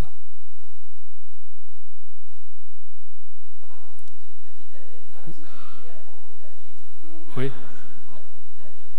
Oui, oui. Et j'ai fait un voyage en Chine à cette époque-là, disons, un premier voyage en Chine où je parlais gentiment la langue, blablabla. Je descends dans un très bon hôtel. Je ne sais plus si c'était à Shanghai ou à Wuhan, ou Dieu sait où. J'ai fait tout le voyage de... Hein.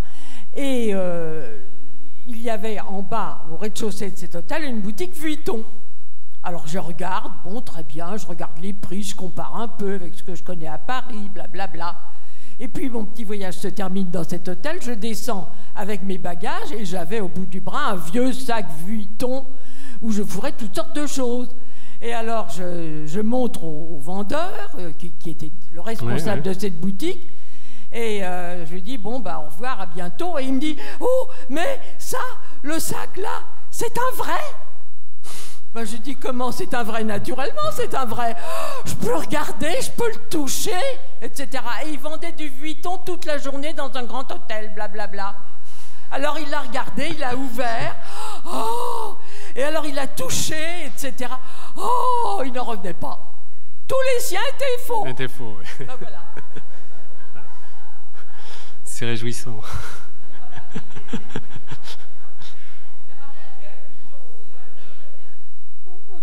Je comprends. Hein?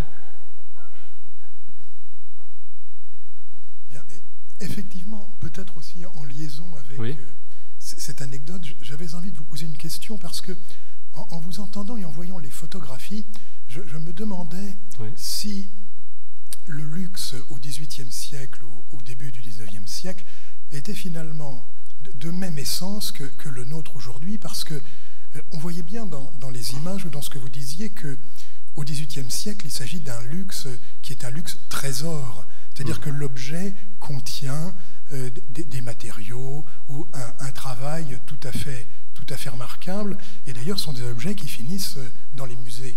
Alors qu'aujourd'hui on parle d'un luxe, alors évidemment un luxe davantage de consommation, mais qui est peut-être aussi fondé en très grande partie sur l'image et sur le fait que les sociétés essaient de charrier un certain nombre d'éléments stéréotypés plus ou moins forts, plus ou moins catégorisés, ce qui fait que finalement, on le voit avec le sac Vuitton dont parlait Madame, ceci est assez fragile finalement, parce que une Mercedes n'est jamais qu'une voiture, un t-shirt n'est jamais qu'un t-shirt, c'est-à-dire que c'est le regard que nous portons et le discours que vous avez évoqué, le discours d'accompagnement, qui est aussi très important pour fonder ce luxe. Alors donc, est-ce qu'il n'y a pas un écart entre ces deux conceptions, le luxe trésor et le luxe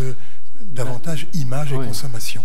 Non, je pense que oui, je vois très bien ce que vous voulez dire, et il y a effectivement un luxe qui circule plus facilement dans la mesure où il est relativement accessible, disons, aux classes moyennes supérieures, etc. Mais il faut voir aussi que dans ces produits, je pense à certaines réalisations de Hermès, voire même de Vuitton, qui sont vraiment destinées au Happy Few, il y a un travail et des matériaux qui sont extrêmement sophistiqués. Et on peut se demander si dans 2 ou 3 siècles, on n'aura pas un regard sur le côté trésor de cela. Mais c'est sûr qu'il y a, me semble-t-il, une tension entre ce qui relève et ce qui va être destiné évidemment à la très grande richesse et à une clientèle qui va être une clientèle, comme je le disais, choisie. Là, je parlais par exemple de cette Jaguar, où on sait qu'on ne prendra que des collectionneurs ou des gens qui sont... C'est très important, et les marques en parlent. C'est comme certains marchands d'art qui disent qu'ils choisissent dans les foires, ils choisissent leurs clients. pas de problème particulier pour ce qui concerne le prix de l'œuvre d'art, mais par contre, il faut assurer par rapport à certains clients, et c'est cela qu'on va privilégier. Et je pense que si vous commandez donc certaines choses chez Hermès qui sont véritablement destinées à vous-même, qui sont personnalisées, etc., et on en a des exemples, et je pense que d'ailleurs le travail qu'avait fait ma collègue Monique Jody-Balini chez Vuitton, parmi la fabrication, on avait des exemples de ce genre. Mais par contre, il y a un luxe qui est déjà du grand luxe, mais du grand luxe un peu moyen par rapport à ça. Vous voyez, vous avez des... Et ça, on n'a pas du tout travaillé, à mon sens, tous ces aspects-là. Entre, je dirais, le luxe exceptionnel, le grand luxe, et puis le luxe, le demi-luxe, si vous voulez. Le demi-luxe, il y a encore une phase qui n'est pas la contrefaçon. Et puis, pour finir, la contrefaçon. Donc, on a des gradients.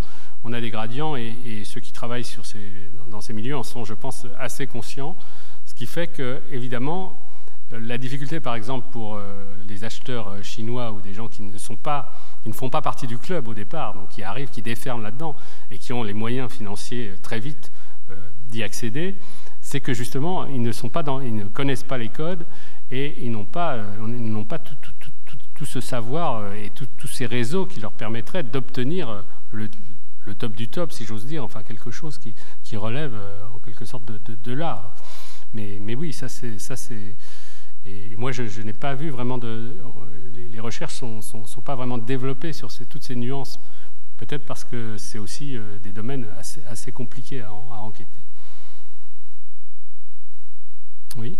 Disons qu'il y a déjà une chose, qui existait il y a X années, et qui était la haute couture, avec Christian Dior et avec Coco Chanel, et qu'aujourd'hui, ça a beaucoup changé. Côté Chanel, voyons qui s'en occupe maintenant. J'ai même oublié son nom, je m'en souviens plus, mais enfin, c'est pas comparable. Vous comprenez, la haute couture de Dior, une robe Dior, c'était quelque chose d'affolant. Moi, j'ai eu jadis un bureau au coin de l'avenue Montaigne et de la rue François 1er. J'étais juste en face de Dior. Je faisais partie des premiers Français, premiers Parisiennes qui étaient prévenus quand on soldait. Parce qu'on soldait les robes de haute couture qui avaient figuré sur les mannequins qui défilaient tous les jours à 3 heures, blablabla, etc. Bon. Et alors, comme j'étais un peu petite, mais j'avais la minceur à l'époque, je rentrais très bien là-dedans et je disais, je veux ça, ça et ça. Et c'était un prix ridicule, ridicule. Bon.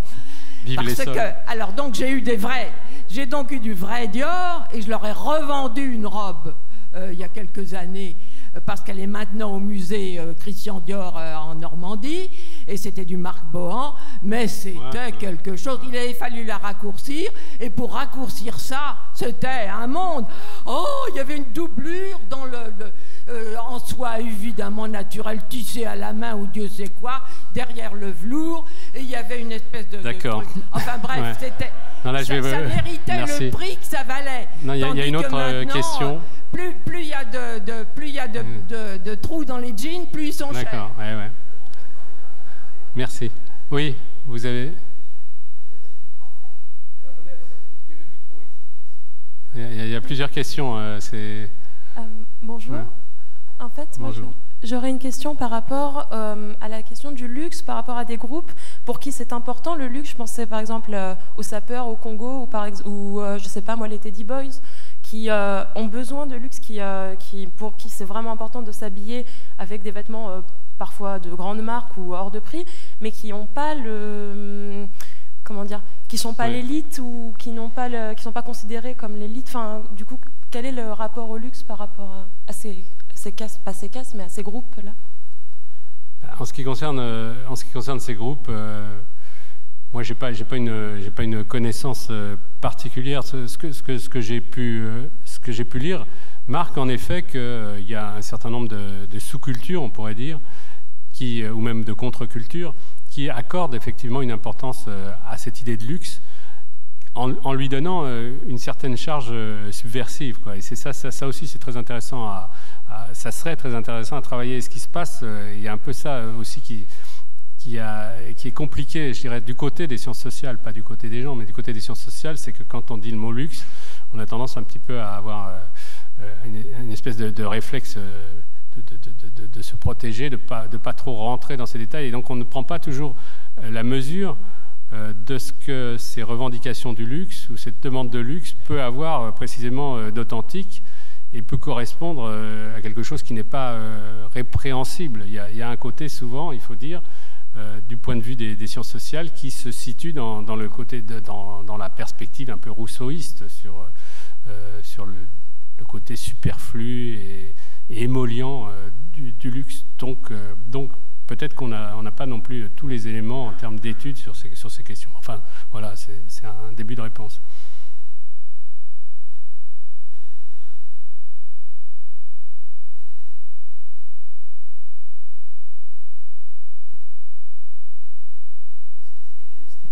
Oui. En fait, nous avons parlé beaucoup de la marchandise, la marchandise, le luxe, oui.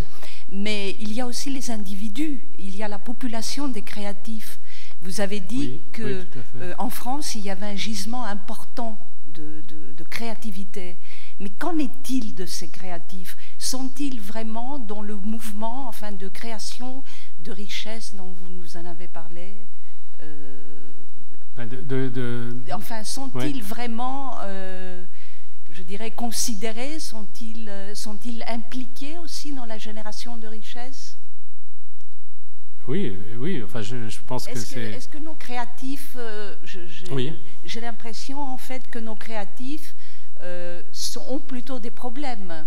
En fait, des problèmes, les jeunes, pour trouver du travail. Sont-ils vraiment dans cette mouvance de création de richesse? Et c'est très complexe parce que y a d'ailleurs des études qui se font actuellement sur ces questions et qui sont tout à fait intéressantes. Et je pense que ça sera aussi une des choses qu'on va essayer de développer. C'est qu'on ne connaît pas toujours très bien cette population, et le fait que des créateurs, ce qu'on appelle des créateurs, donc émergent à un certain moment, et peuvent complètement disparaître, ou c'est lié à cette espèce de turnover qui fait que pour conserver cette inventivité, pour toujours lancer d'autres choses originales, etc., il faut faire appel à tous ces gens très jeunes mais sur le lot, c'est pas une population considérable, c'est pas une population qui a des moyens de se défendre comme dans les couches travailleuses classiques. Donc on est devant des milieux, si vous voulez, où l'un des aspects, à mon avis, assez neuf aussi, c'est la circulation de ces créateurs à travers le monde. C'est-à-dire que quand vous prenez effectivement tous les créateurs qui travaillent pour des marques françaises, beaucoup viennent d'autres pays, britanniques, etc. C'est une chose il y a une espèce de labilité qui fait que... Et puis il y a un caractère très individuel aussi de ces itinéraires, de ces itinéraires créatifs. Ouais.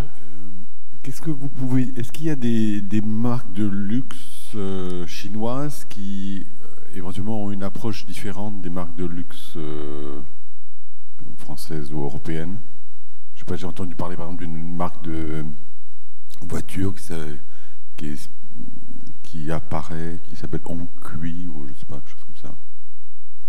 Oui, il y a des marques, mais je ne sais pas si elles ont des approches particulièrement différentes. Je pense que ça quand même, sur ce plan-là, il y a une assez grande homogénéité. Ce qui sera intéressant, c'est, à mon avis, dans la phase qui vient, ça sera au niveau justement de la mode, de ce qui va se passer. Je pense qu'on ne peut pas pour l'instant l'anticiper complètement, mais on voit venir des choses, et alors là, ça sera... je peux imaginer qu'il y a un renversement, mais plus en termes de rapport de force, disons, entre l'Orient et l'Occident, si on peut dire, et surtout concernant la Chine. Mais ça, c'est un peu des spéculations. Moi, pour l'instant, je me risquerai pas à ça, en tout cas en fonction des informations que je peux avoir. Mais il y a des éléments qui laissent à penser que ça bouge énormément. Mais vous savez, il faut toujours aussi vous dire que dans ces milieux-là, et je pense dans la mode et tout, vous avez presque du secret industriel. C'est-à-dire qu'il y a beaucoup de choses qui restent inconnues jusqu'au moment où ça émerge et où ça va occuper le marché. Ça, c'est aussi des difficultés peut-être. Oui ?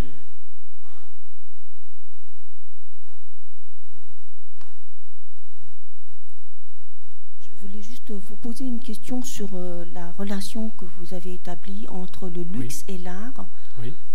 Est-ce que vous pensez qu'il y a un rapport paradoxal dans l'échange entre le luxe et l'art, ou est-ce que l'art est déjà en soi un luxe parce que la fixation de la valeur de l'art est déjà démesurée?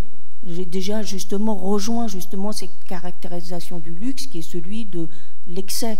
Oui. Et que au fond, il y a aussi, enfin je voudrais juste avoir votre avis dessus, est-ce qu'il n'y a pas aussi une question morale? Parce que dans les rapports de force, le poids écrasant du luxe, c'est quand même une question aussi de désappropriation ou de déséquilibre dans les rapports sociaux.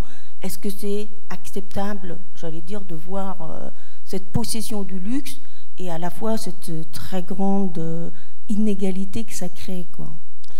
Écoutez, je pense que ce qui fait... on peut considérer que l'art, c'est aussi les œuvres d'art sont des objets de luxe. On peut appliquer cette catégorie, mais en même temps, on voit très bien que quelque chose échappe. Et quelque chose échappe qui est justement de l'ordre d'une singularité, d'une part en termes de création, de type de création, de rapport à l'objet en particulier. Enfin, il y a toute une série de choses qui relèvent à la fois de l'objectif et du subjectif, et qui fait qu'on ne peut pas, à mon avis, rabattre l'art sur le luxe de cette manière-là. Le problème qui se joue en ce moment avec l'art contemporain, et c'est très caractéristique de la situation de l'art contemporain, c'est qu'il y a effectivement une sorte de vampirisation de cet art contemporain et de tout ce qu'il peut amener, parce que c'est aussi un art de média, l'art contemporain. C'est quelque chose qui jette des images, qui secoue. Donc évidemment, il a un pouvoir assez fort pour tous ceux qui veulent faire un maximum de spectacles, je veux dire, et associer au luxe un maximum de spectacles. Mais en même temps, ce qui se produit, c'est qu'il y a une sorte d'affadissement qui est récurrent sur l'art contemporain, lié à cette prégnance, en fait, à ce comment dirais-je, des industries. Et là, on est dans l'industrie, dans le commerce et tout, qui, en fait, à un moment, rentre en tension avec les artistes. C'est vrai que de tout temps, il y a eu du mécénat. De tout temps, l'artiste, il a été... Faut pas rêver, c'est pas une espèce de... Mais en même temps, il y a eu une espèce de permanente résistance de l'art par rapport à l'imposition, je dirais, de ces critères qui sont de l'ordre du profit, de l'industrie, etc. Donc c'est pour ça qu'il me semble qu'on ne peut pas, même aujourd'hui, on ressent très fort cette tension. Alors voilà ce qu'on peut répondre. Et l'art contemporain, il est au cœur de cette espèce d'interrogation qui est extrêmement forte. Enfin, il y a eu des réactions, par exemple, d'artistes lors de la création de la Fondation Vuitton, qui étaient assez violentes, ou d'intellectuels, quoi, qui ont vu ça comme vraiment une mainmise, en fait, sur ce qui faisait la singularité de l'art. Mais en même temps, vous allez me dire que des gens qui se procurent le plus beau des luxes, ils veulent aussi se procurer les plus belles des œuvres, etc. Donc, il y a une association qui s'opère.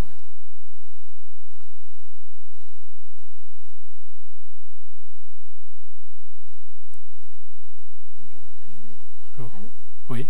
Ça marche. Ah oui. Je voulais vous demander par rapport à le thème que vous avez abordé sur le fait que des marques chinoises vont se développer dans le domaine du luxe et prendre le pas sur le luxe français. Est-ce que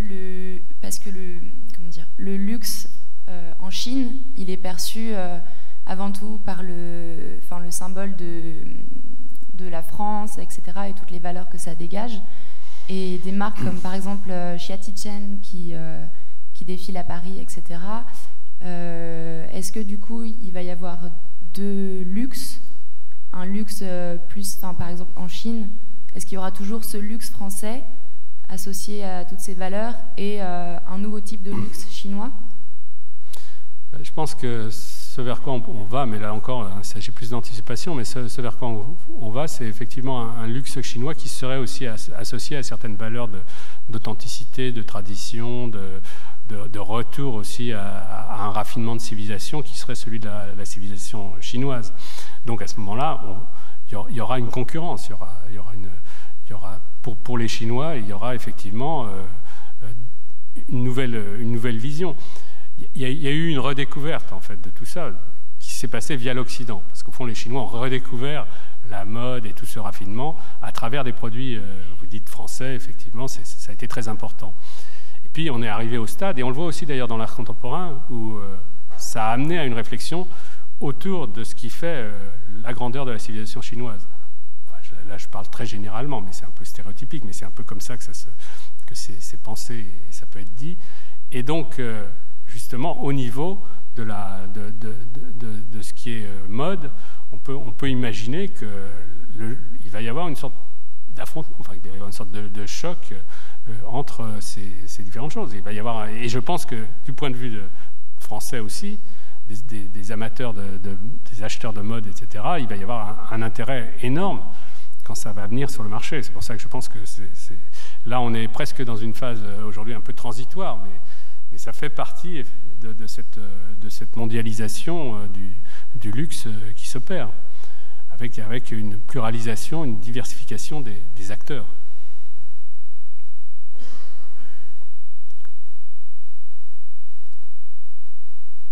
Bonjour, merci. J'avais une question qui est aussi une ouverture sur la réflexion que vous nous avez apportée en général. On a beaucoup parlé possession, bien, objet. Le luxe est une expérience dont la possession d'un objet fait partie. L'expérience étant, à mon sens, plus riche que la simple possession. Mais c'est un autre sujet qu'on débattra peut-être un jour ensemble. J'aurais souhaité que vous apportiez, s'il vous plaît, quelques éléments de réflexion, et donc là je tire le fil sur le luxe expérientiel, la quintessence de la notion de luxe qui est l'expérience, sur le rapport au temps, parce que ça me paraît intéressant, notamment dans le rapport avec l'art, justement, à savoir, donc on peut voir les temporalités du luxe d'un côté dans cette immédiateté, instantanéité, et là on rejoint l'histoire de la possession, on veut l'objet tout de suite, immédiatement, l'œuvre d'art, etc. Et puis d'un autre côté, on voit aussi apparaître des comportements dans les consommateurs du luxe, et notamment le très haut de gamme, donc les privilégiés, entre guillemets, qui sont plus dans une réappropriation du temps long. Je pense notamment à des demandes de clients sur un partage d'expériences sur de l'artisanat d'art, par exemple. Il me semble que ce point-là, les temporalités du luxe et la façon dont elles évoluent sont vraiment très importantes, et notamment quand on envisage le rapport entre l'expérience du luxe et l'art, et quand on regarde aussi ces marchés au niveau international, premier point.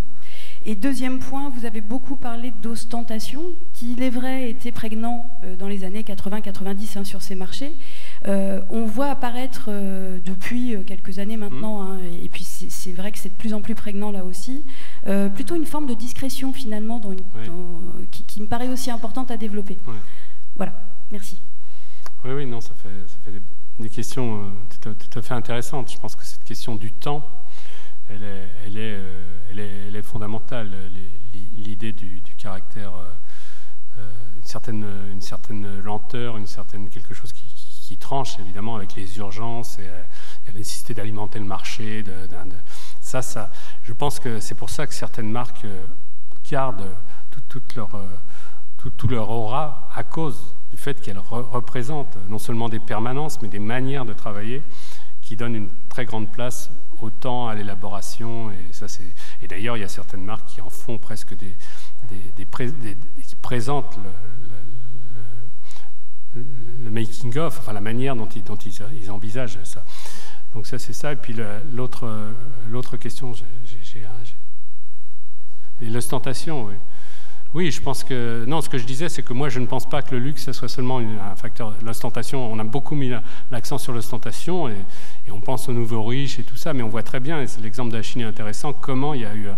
Par exemple, il y a des gens qui considèrent que l'ultime luxe, c'est des expériences de méditation, donc des gens qui sont prêts à payer des montants très élevés pour faire travailler un lama, et aller voir ce lama, et aller méditer, etc., et dans des conditions où justement ils ne se montrent pas, où ils se retirent complètement. Et ça, c'est pour eux le summum d'une expérience qui relève, quand ils en parlent, du luxe. c'est tout à fait le contraire de l'expérience de l'ostentation. Oui, c'est affirmer quelque chose, une expérience complètement singulière qui n'est qu'à soi et que je peux m'offrir. Ça, c'est dans mon fort intérieur, je peux toujours me répéter ça, mais ce n'est pas pour la montrer à d'autres. Oui, ça c'est... Oui. On va devoir arrêter la discussion. Vous pourrez réécouter la conférence et les questions, c'est pour ça qu'il fallait prendre le micro pour enregistrer, donc sur le site du musée très prochainement. Et je vous signale également que nous avons un partenariat avec le site The Conversation, et donc les 4 grandes conférences de ce week-end sont mises en forme d'articles ou d'entretiens dans le cas de Marc Abélès sur le site de The Conversation. Voilà, donc je vous souhaite une bonne continuation pour le week-end de l'ethnologie. Et dernière, une petite annonce. Je peux avoir pour ceux que ça intéresse, nous organisons un workshop qui s'appelle le luxe est-il bon à penser, le 15 et 16 juin, avec une rencontre entre philosophes, historiens, anthropologues et donc des spécialistes de toutes ces questions. Au Collège d'études mondiales. Je pense que ça sera boulevard Raspail au 54 ou à Sugère, je ne sais pas où.